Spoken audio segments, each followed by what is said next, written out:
Sophia, May to September 2022, Part 2. Can you describe your discharge from the care of the Becklin Centre? So when they discharged me, again they did it on the day.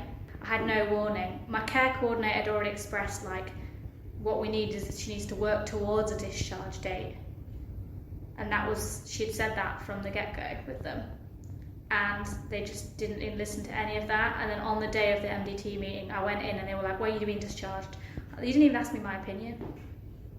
The reason they discharged me was because they said that that my behaviour had A, escalated, and B, that I wasn't utilising the support offered when I was on the general ward, because I had one-to-one staff all the time.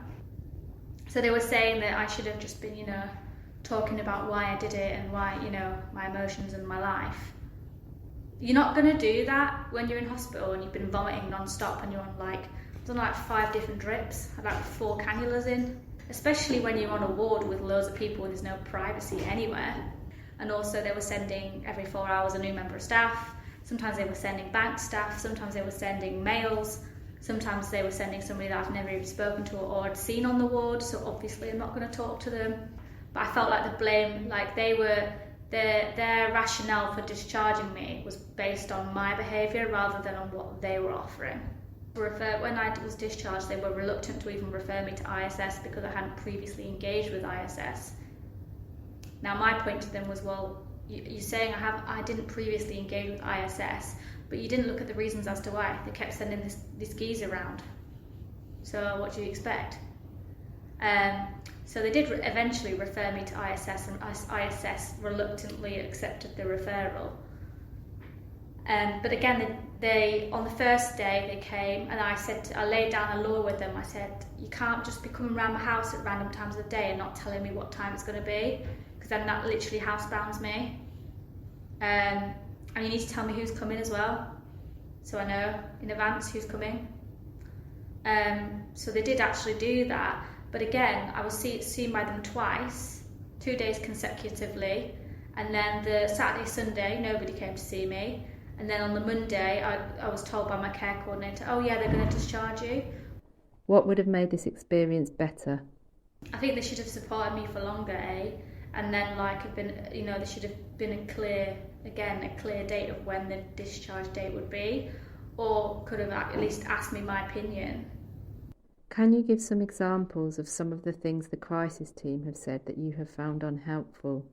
Why is it that some people you just don't gel with, but when somebody is literally sat there telling you, right, you're feeling really suicidal and unwell, why don't you just go and have a cup of tea? It's so belittling, as if I haven't tried that. I do believe a cup of tea can solve everything, but it can't solve literally mental breakdown, crisis, trying to jump off a bridge, can it? If it was that magical, the GP would be prescribing it. And then when they turn around and say to me, but you're so capable, and you're this and that, I'm like, yeah, I'm so capable when I'm well, but I'm telling you I'm not well right now. And I'm struggling to make the decision to shower, or to remember to, lock the door, or, and then they're like, oh, well, but you're so capable the rest of the time. It's so do you just not see the illness because I'm capable the rest of the time when I'm not that unwell? It goes in waves. It's not just constantly bad, is it? And that's with most people's things, IBS. It's not for most people, their IBS isn't constantly terrible. It goes in waves. It'll randomly improve and then they'll have a really bad flare up. It's just so demeaning when they turn around to you and say things like that. So when I was at Oasis, I asked crisis team, and then I asked when I was discharged at ISS to action a prescription for diazepam, and they wouldn't do it, even though I've literally got a letter from the psychiatrist stating that I'm allowed it X amount of times a month. So because obviously after I'd been discharged from Oasis, I was really, really anxious, I remember coming out of there, and I just think if I'd have been prescribed the diazepam, that would have helped calm me down. It would have improved my sleep, and then I probably wouldn't have been 136 and probably wouldn't have been 136 again. Do you know what I mean? it was just like a domino effect of things, and that could have been the one thing that just like changed the path, but it didn't, because I wasn't prescribed it